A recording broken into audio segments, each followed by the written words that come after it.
Spencer Lazara, MMAinterviews.tv here at the 6th Annual Fighters Only Awards alongside Mr. Joseph Benavidez, Team Alpha Male's best in the house tonight, man. Yeah. You got unanimous best dressed. Everybody on the team says really? You're the best dressed. Oh, that's very nice of them. That's good, good. I'll take it. Looking sharp tonight, man. So what has been going on with you? When are we going to see you back in there in the flyweight division? I'll be fighting again April 26th. I'm fighting Tim Elliot. He's an awesome fighter, super exciting dude. You know, I've been a fan of him since I watched him from the first time, and I know it's going to be a great fight. Every fight he's in is exciting. Every fight I'm in is exciting, and you know, it's going to be good. You know, I think his two losses in the UFC to Dotson and Ali, they're both contenders. They're super close fights, so you know, got to just go in there and show everyone I can beat him a lot worse than those guys did. He's really well-rounded, as are you, but do you feel like you have the advantage in pretty much every department? Yeah, I think I do. I definitely have the advantage in every. He might be a little more awkward. He has a lot more facial hair. I'm not. I can't grow that at all. I think he has longer hair. Like, if anything, he's just more awkward. But you know, I'm used to that. You know, we got awkward guys in our gym. I'm kind of awkward myself. But yeah, I think I definitely have the advantage everywhere. It's a nice big card. You'll be out there. It's in Baltimore, right? Yeah, it is nice. We got John Jones and Glover, Luke Rockhold, Phil Mr. Wonderful.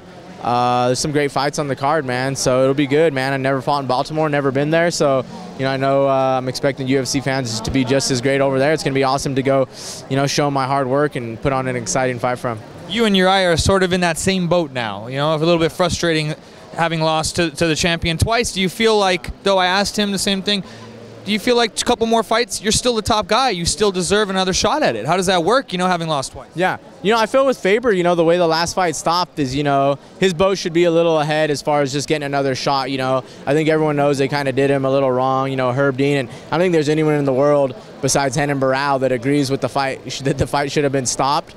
So, you know, I mean, I don't think anyone would be mad if they gave him the fight right away. So, you know, if he wins another fight, like, you definitely have to give it to him. With me, you know, losing to Demetrious twice, especially with the last one, it's kind of like, you know, I got to pretty much go in there and do what Faber's been doing this last year, which is just take out every viable contender and just make him give me the shot. So I think that's kind of the boat I was in, which he was this year. And, you know, I think for him, his title shot's right around the corner again. I know, you know, Demetrious is a good guy, but do you sort of hope then, though, that he loses? Because should he lose, you kind of opens it up a little bit easier for you guys. Yeah. You know, it does. I like Demetrious. I don't wish a loss on him, you know, whatsoever. You know, I know how devastating that can be. You know, but you'll definitely get me a road to the title faster as far as wanting to be the one to beat him.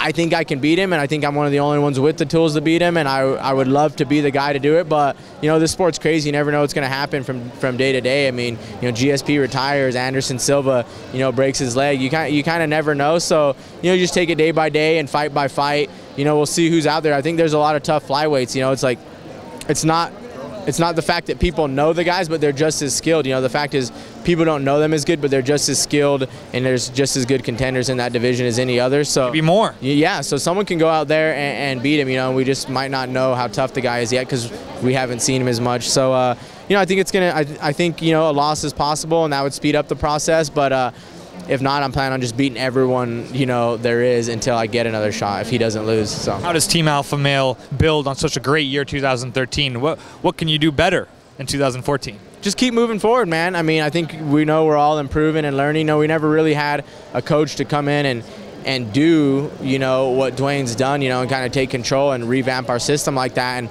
that's only been a year. You know, we still have so much potential to reach and to learn. And, you know, I think all of us are changing. I mean, look at TJ Dillashaw's last fight. I think a lot of people forget about Chris Holdsworth, who just won the Ultimate Fighter, and how much improvements he's making. I mean, he stormed through that show and through the finale. I know we got Danny, we got Andre Fili. So, you know, we just want to get more guys in the UFC, show that Team Alpha Male is one of the best gyms in the world. Like, people are always saying, oh, it's one of the best gyms for little guys. It's like, no, it's one of the best for anyway. We have 7 guys in the UFC and, you know, a ton more in there that are working just as hard and are just as good, just haven't got their shot. So, you know, there's always something to build on, you know, every year. We obviously don't have the titles yet, so that's the biggest thing to build on. But we're just going to keep whooping butt, man, and learning and getting better and pushing each other every day. All right, appreciate the time. We look forward to seeing it. Team Alpha Male 2014, Joseph Benavidez. Hey, this is Ariane Celeste. This is Uriah Faber. This is Glover Teixeira. This is Dan Henderson. You're watching MMA Interviews. MMA Interviews. You're watching MMAinterviews.tv.